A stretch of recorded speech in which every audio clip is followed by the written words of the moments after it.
It started out just like any other regular day. I had returned home from the range after an early morning session. My house sits quietly on a few acres just outside of town, trees all around, and only one road that leads in or out. Peaceful, calm, just the way I like it. I was cleaning my rifle on the back porch, taking my time. The dogs were asleep in the shade. Birds were chirping. There wasn't even a breeze in the air. But something strange started happening right around noon. A white, unmarked vehicle pulled up slowly to the front of my property. Not unusual for delivery vans, but this one looked more like an old police interceptor. Black rims, no logos. 2 men inside, both wearing dark sunglasses and dressed in what seemed like tactical vests and dark blue pants. No name tags, no insignia. I raised an eyebrow. I wasn't expecting anyone. One of the men got out, approached the gate, and called out, "Sir, can you come here please? We're with law enforcement. We need to ask you a few questions." Now, I've worked in federal law enforcement for over 2 decades. I know how things are supposed to be done. These guys didn't identify their agency. No visible badges, no lights on the car, and no warrant in hand. Something didn't feel right, so I didn't get up. I called back, "Which department are you with?" The man didn't answer immediately. He flashed something from his vest, looked like a badge, but I couldn't see it clearly from where I was. He spoke louder this time. "We've received reports that you're in possession of unregistered firearms. We need to inspect the premises and confiscate any illegal weapons." That was the moment the red flags went up in my head like fireworks. I asked again, "May I see your identification and the warrant?" He hesitated. That hesitation was all I needed to confirm what I suspected. They weren't real, they were bluffing, and possibly dangerous. But I didn't show fear. I stayed calm, nodded, and said, "All right, I'll be right there." I went inside, placed the rifle safely in the locked gun cabinet, and double-checked the security cams outside. I zoomed in on the vehicle's plates. No markings. Nothing showing any state or federal tag. Just a plain plate with no registration. I turned on the outside mic connected to the porch camera and recorded everything. Then I made a quiet call to a contact of mine at the county sheriff's office. Told him the unidentified individuals were claiming to be law enforcement and trying to seize weapons without a warrant. He asked for visuals. I sent the cam feed. Within 2 minutes, he confirmed, "They're not with us. No officers have been dispatched to your area today. Stay inside. Backup is on the way." I stayed calm, watched them from the blinds. The 2 men began pacing, talking to each other. One started knocking at the gate more aggressively. "Sir, we don't have time for this. We will enter the premises if you don't comply." I replied loud enough for the camera and the mic to pick it up. "If you step on my property without a valid warrant or agency ID, that's trespassing. You better think twice." They didn't like that. One of them took out a crowbar from the trunk. That was the final proof. No real law enforcement carries crowbars to enter private property. That's pure criminal intent. They stepped forward toward the fence, ready to break it open. Just then, I calmly walked outside, wearing my tactical vest and showing my own ID, clearly stating my name, rank, and federal credentials. I didn't aim anything. I didn't raise my voice. I just said, "Put that crowbar down. You're impersonating federal officers, and you're attempting unlawful entry into a federal agent's property." The taller man froze. The one holding the crowbar took a step back. I walked slowly forward, remaining behind the fence. My voice was steady. "Right now, this is attempted impersonation, trespassing, and potential armed burglary. Turn around and walk away or wait for backup." They looked at each other. Panic began to set in. One of them mumbled, "We thought this was the Johnson residence." "That was a lie," I replied. "You're on camera. You're being live-streamed to the county department. You better pray you're just stupid and not criminals." They ran, got into their car, and drove off so fast they left tire marks. But they didn't get far. A patrol car cut them off just a mile down the road. They were both arrested, charged with impersonating law enforcement, attempted theft, and trespassing. Later, I found out through local records they had been trying to hit remote homes, posing as officers and stealing firearms from unsuspecting citizens. 3 other homes in the area had already fallen victim. The owners were too shocked to resist or ask questions. I was lucky and trained to know what to do. That night, I reviewed all the footage and backed it up. The sheriff personally called to thank me for helping catch the duo. He said if I hadn't stood my ground and reported them immediately, they might have disappeared again. The lesson here: never trust someone just because they say they're in uniform. Ask for identification. Ask for a warrant. Real officers don't get offended when you verify. Only fake ones do. And if something feels off, it probably is. I learned that day that being prepared, alert, and calm can make all the difference. That incident became a turning point not just for me, but for the whole community, because once the news broke out, other citizens became more vigilant. People started installing security cams, joining neighborhood watch, and learning their rights. One small event created a ripple that brought an entire town closer. And it all started with two criminals who messed with the wrong house. The silence that followed the moment they saw my badge was deafening. The taller one's eyes darted to the shorter man's face, searching for direction. Their smugness evaporated like mist under sunlight. But I didn't relax. You learn not to. In my line of work, I stood firm, one hand near my sidearm, the other still holding out my federal ID. The shorter one, who'd done most of the talking, tried to recover. "Sir, we're just following up on a report. We didn't mean any disrespect," I replied. "You just tried to disarm a federal agent on his own property without a warrant, and you didn't notify local PD. That's more than disrespect." My tone was even, but my heart was thudding. I knew how dangerous men like these could be when cornered. Their badges didn't belong to any department I recognized. And their cruiser, well, now that I looked closer, the decals were off, the lights were mismatched, and the plates were covered in mud. Everything about them screamed wrong, but they had nearly fooled me. I asked, "What agency did you say you're with again?" They hesitated. "State Bureau of Tactical Control," the taller one finally said. "That doesn't exist." That was all I needed to hear. "I want both of you to put your hands where I can see them," I said calmly, but firmly, my tone shifting into something colder. I drew my sidearm and held it low, but steady. "We're going to wait right here while I call this in." The taller one stepped back. The shorter one took a slight step forward. Bad move. I raised the gun a little higher. I said, "Hands where I can see them." He froze. His hand hovered near his waist, too close to what might be a weapon. I radioed dispatch. "This is Agent Harris. I've got two suspects posing as officers attempting an illegal confiscation at my location, requesting immediate backup. Possible firearms involved." "Copy that, Agent Harris," came the response. "Units en route, 5 minutes out. Do not engage unless necessary." The tension was rising like steam from a kettle. Every second stretched. The imposters seemed to be calculating their odds. But I had the advantage now. My position was solid. They didn't know how far my authority reached, and their scam had failed. Then came the moment I'd hoped to avoid. The taller one bolted. I didn't shoot, not yet. Instead, I moved fast, swinging my aim toward the shorter one. Don't even think about it. But he was already drawing. I fired. One round into his thigh, a clean shot meant to disable. He dropped with a grunt, weapon clattering on the ground beside him. I secured the gun with my foot, then radioed again. One suspect down and disarmed. Second suspect fleeing on foot northbound. I need a perimeter lockdown. The backyard erupted, with noise as local units pulled up moments later. Sirens cut through the air. Lights flashed red and blue. I holstered my weapon and raised both hands briefly to identify myself. Uniformed officers rushed in, surrounding the property. A canine unit took off after the runner. Within minutes, the taller one was dragged back, scratched, out of breath, and in cuffs. The scene was chaotic. Neighbors watching from windows, some stepping outside, unsure of what just happened. I showed my credentials again, clarified the situation, and directed the officers to sweep the area. The imposter on the ground was moaning in pain, bleeding but stable. EMTs arrived and began treatment. He'd live, and that was good. He would talk. Inside my house, I could see the rifle, case still locked and untouched. That had been their goal, my registered firearms. But they weren't just thieves.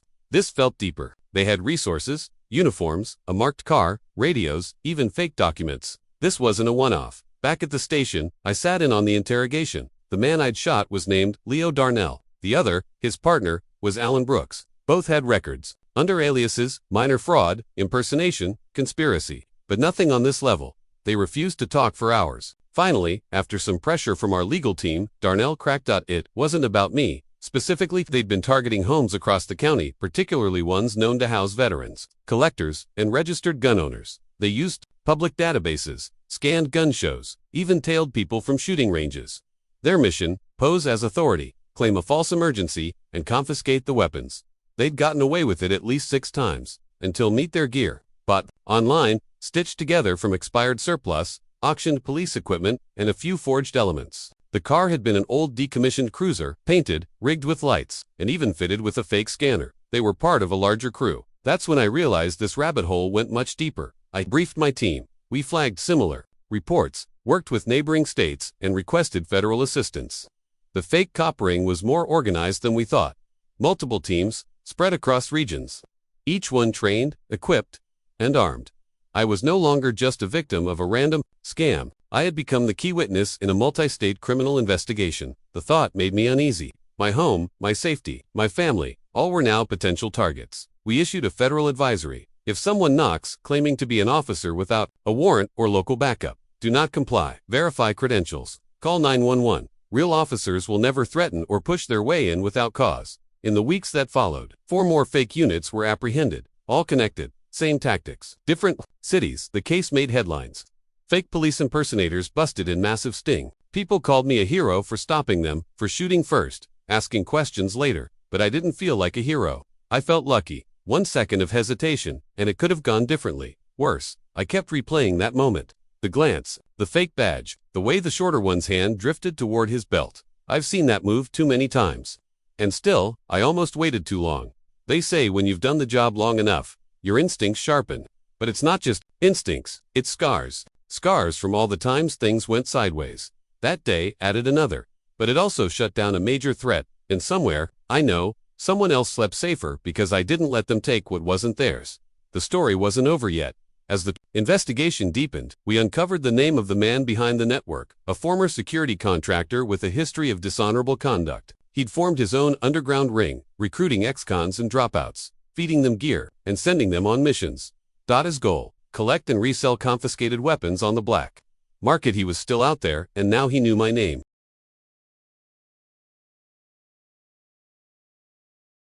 The man stepped back, watching the fake cops scramble for words as I stared them down, credentials still in hand. They hadn't expected this. Their plan relied on fear, on confusion, on civilians not questioning authority. But I wasn't just any civilian. I knew the law. I had been trained to spot deception from a mile away, and right now, I could see the lies dripping off their every word. One of them tried to regain control, raising his voice and waving his fake badge again, like it had any power left. "This isn't over," he said, but I could see it in his eyes. He was rattled, and people who are rattled make mistakes. I kept my voice steady. Calculated. "Actually, it is over for you. If you leave now, maybe you walk away free. Stay, and you'll be arrested for impersonating federal officers." For a second, he hesitated. His partner whispered something in his ear. They were calculating, wondering if I was bluffing. But I wasn't. I had already dialed a contact, my former agency handler, and I knew reinforcements were on their way. They decided to leave. Fast. No apology, no final words, just a hasty retreat into the same unmarked car they came in. I noted the license plate. Every detail mattered now. My car sped off down the road, but I didn't follow. This wasn't about chasing them. This was about documenting every detail. I grabbed a notepad from the kitchen drawer and jotted down everything: their physical appearances, the model of their vehicle, the number on the fake badge, the phrases they used, and even how they moved. I also set up one of the security cameras I had in the front yard to review the footage. They had tried to stand outside the main lens area, but they didn't know I had multiple angles covered. As I sat down and reviewed the footage, the gravity of the situation hit me. These weren't just petty scammers. They were organized, smooth, and had a purpose. What were they really after? Sure, they asked about my firearms, but why? Why come to my house? Why pretend to be feds? I wasn't on any watch. I had passed every background check. Everything I owned was legal. That's when I remembered something small, something strange from the previous week. At the range, I had seen someone watching me, not interacting, not shooting, just observing. At the time, I dismissed it, figured he was just another gun enthusiast sizing up the competition. But now, I saw it differently. He had followed me. And maybe, just maybe, he was connected to this. I looked through the footage from that day at the range. I found him mid-40s, sunglasses, tan jacket, the kind of forgettable face you'd walk past without a second thought. But not this time. I took a screenshot. I called my contact. This just got deeper. I explained everything: the visit, the retreat, the man at the range. I sent him the images and footage. He was quiet for a moment. Then he said something that chilled me. "You're not the first." "What do you mean?" I asked. "We've had 3 other similar cases in the last 2 months. All gun owners. All with clean records. All visited by fake agents. We didn't connect the dots until now, but it looks like you just gave us the biggest break yet." He promised to escalate the matter to a federal task force, but I couldn't just sit and wait. I had to protect myself and others.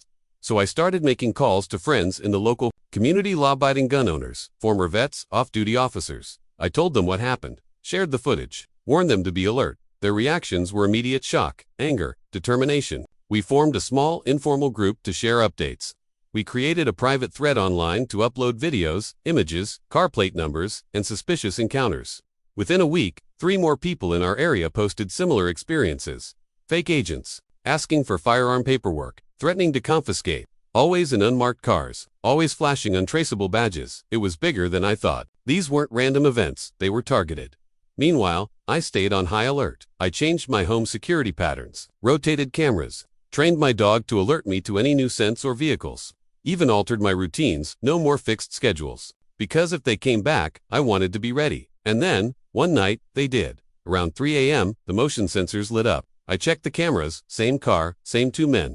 But this time, they weren't coming to knock. They were walking along the side of the house, scanning for blind spots. What they didn't know was that I had installed new lights with motion sensors that activated silently. They thought they were in the shadows, but I could see everything from my bedroom monitor. I didn't confront them this time. I stayed quiet, grabbed my phone, and hit record. I sent the feed straight to my contact, who had already set up a direct line to the local sheriff's office. Within 12 minutes, flashing red and blue lights lit up my street. The two fake agents tried to run, but this time, they didn't get far. Officers caught them 3 blocks down, still in their vehicle. A search revealed multiple fake IDs, weapons, and documents that matched reports from other victims. The aftermath was surreal. I was brought in to give a full statement. My footage helped confirm they were part of a larger operation, a group targeting licensed gun owners to steal, blackmail, or worse. News broke out. Local media ran the story. Headlines read, "Fake agents caught after citizen exposed gun confiscation scam." I didn't ask for attention, but I was glad people were finally aware. I received dozens of messages from people across the country. They thanked me for speaking out, for staying calm, for helping stop a threat that could have grown much larger. But the truth is, I was just doing what anyone should, standing up for what's right, being vigilant, and never letting fear silence you. This incident taught me that even in peaceful neighborhoods, danger can knock pretending to be a protector. But knowledge is power, and courage is your best defense. My house returned to calm in the following weeks, but my awareness never faded. I still double-check the locks, the cameras, the routines. Not from fear but from strength, because now I know that being prepared is the best way to stay safe. And the next time someone flashes a badge, they better be real, because I'll be ready to prove they're not. The next morning came with a quiet unease. I hadn't slept much. Every creak of the wooden floor, every breeze brushing past the windows kept my senses on high alert. The memory of the men in fake uniforms standing in my driveway haunted my thoughts. I kept asking myself, who were they, really? And how far would they go to get what they wanted? I decided to go into town, but not for groceries or fuel. This time, I drove straight to the sheriff's office. The sheriff, an old friend and fellow Marine from decades back, looked at me with concerned eyes when I recounted the incident. He didn't laugh. He didn't dismiss it. Instead, he stood up from behind his desk and closed the door behind me. That alone told me we had a serious situation on our hands. He pulled out a manila folder and showed me reports from other parts of the county, similar stories, almost word for word. A couple of strangers dressed in uniform, no badges, sometimes flashing fake IDs, showing up at remote properties, claiming to be ATF, sometimes Homeland Security, demanding to inspect or even confiscate firearms. One elderly couple even turned over to hunting rifles without question. No one ever followed up, and nothing was ever returned. The sheriff looked at me and said, "These boys aren't just amateurs. They know what they're doing. And they're targeting veterans, especially the ones they know keep weapons and don't back down easy." That got under my skin. The idea that someone had studied me, tracked my routines, even guessed what kind of arsenal I might have inside my home, was beyond unsettling. It was war tactics surveillance testing weaknesses. Probing the line before a full push, I asked if there were any leads. There weren't many. The descriptions were vague. Some had body cams, others didn't. One woman mentioned seeing a black SUV with tinted windows, but didn't get the plate. No one had security footage worth much. These guys were good, careful, organized. So I decided to upgrade my own surveillance. I installed extra cameras, thermal, motion-based, and even a few hidden in the trees around the perimeter of my property. I placed a trail cam near the end of the gravel road leading to my house.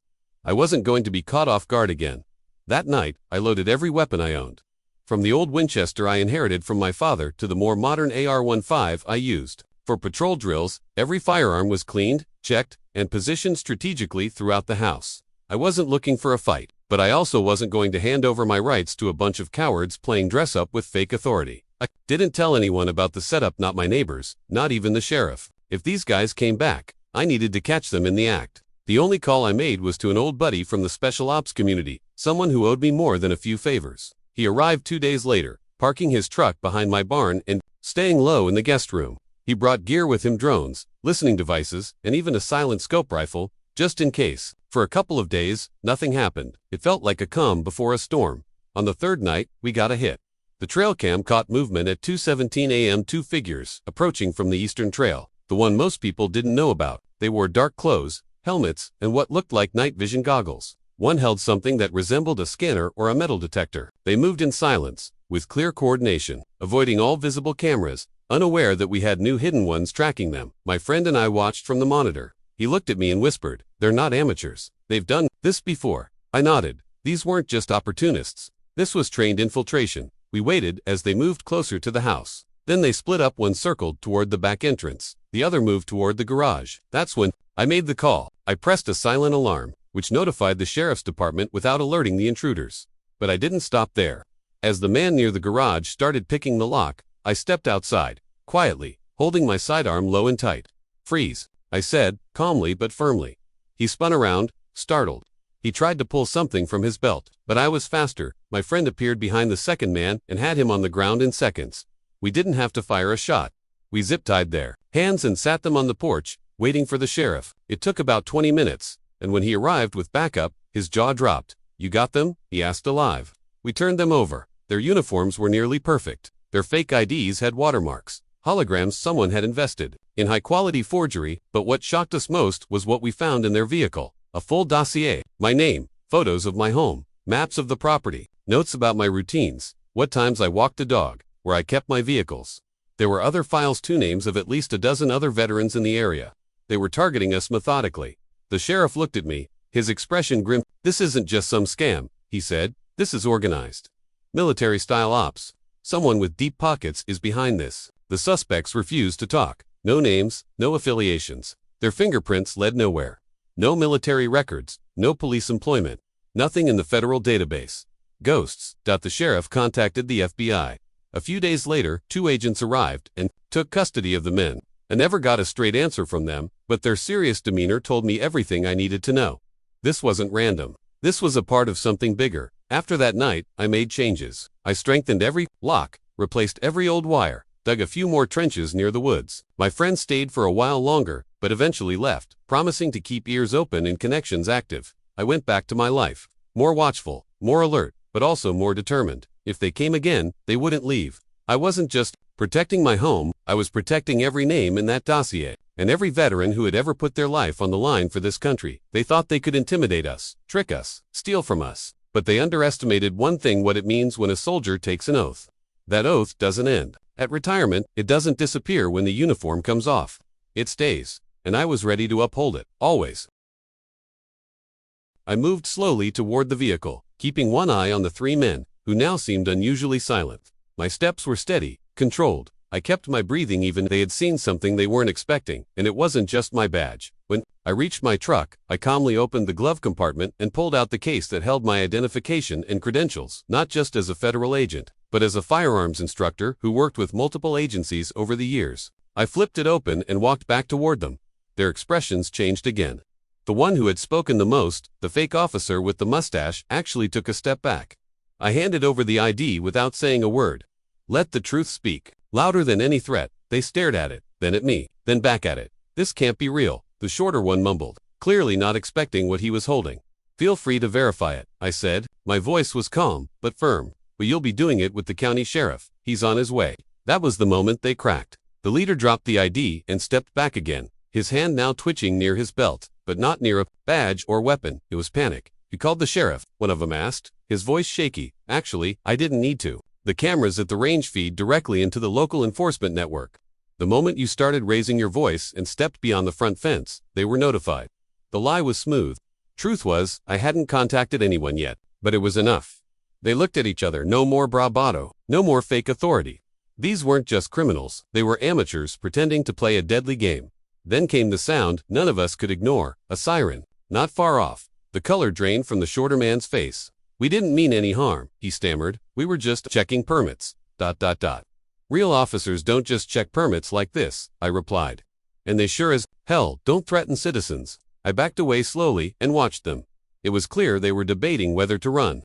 I almost hoped they would, but they didn't. When the sheriff's vehicle pulled up, lights flashing, and 2 deputies stepped out, I raised my hand and pointed to the 3 men. "They're impersonating officers.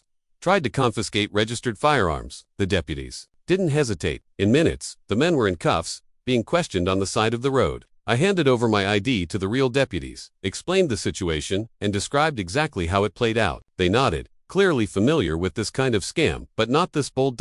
It turned out these three had been targeting rural properties, pretending to be officers to intimidate gun owners and steal weapons. But today, they picked the wrong person, and now they were facing serious charges, impersonating law enforcement, attempted robbery, and more. As they were led away, the mustached one turned back and stared at me. His look wasn't one of anger, it was disbelief, as if he couldn't wrap his head around how easily he was exposed. But I wasn't looking for praise. I wasn't celebrating. I was thinking about something deeper. What if I hadn't been trained? What if it had been an older veteran, or a single mother, or someone without the presence of mind to stay calm under pressure? This wasn't just about me, it was about every law-abiding citizen being intimidated or targeted by people hiding behind fake badges. After the deputies finished up, they thanked me, took my full statement, and asked if I wanted to press additional charges. I nodded, not out of revenge, but out of responsibility. That night, I returned home. My family was waiting. My wife had heard the news. The sheriff had called to confirm everything was okay.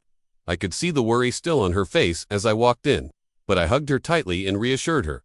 Then I sat down with my two sons and talked to them. Not about fear, not about danger, but about courage, about staying calm, about doing what's right, even when it's easier to stay silent, about knowing your rights and defending them with both wisdom and strength. I opened the gun safe and reminded them again, safety always comes first. Every weapon has a responsibility attached. But more than that, every man must be able to stand with truth and not be shaken by intimidation. The next morning, I got a call from the sheriff. They found several stolen firearms in the suspects' vehicles. Some had already been traced back to other similar thefts.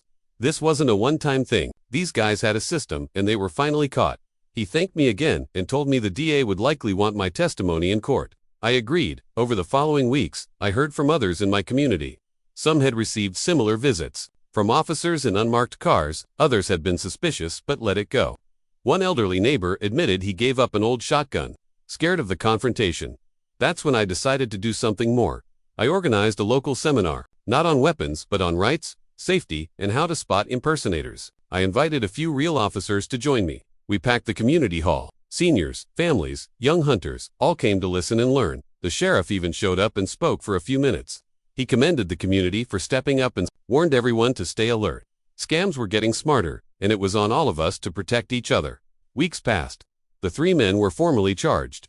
Their trial date was set. I agreed to testify, knowing that my story might not just bring justice but also prevent future crimes. One evening, as I was locking up the shop, a young man I didn't recognize walked in. He looked nervous. I greeted him. "You're the one from that incident, right, with the fake cops?" I nodded. He paused. "Just wanted to say thank you. My uncle almost got scammed too. I heard what you did. Appreciate it." Then he left. That simple thank you meant a lot more than he knew, because sometimes, it's not just about protecting your own home, it's about making sure no one else becomes a victim either. And sometimes, standing your ground, quietly, confidently, can change everything.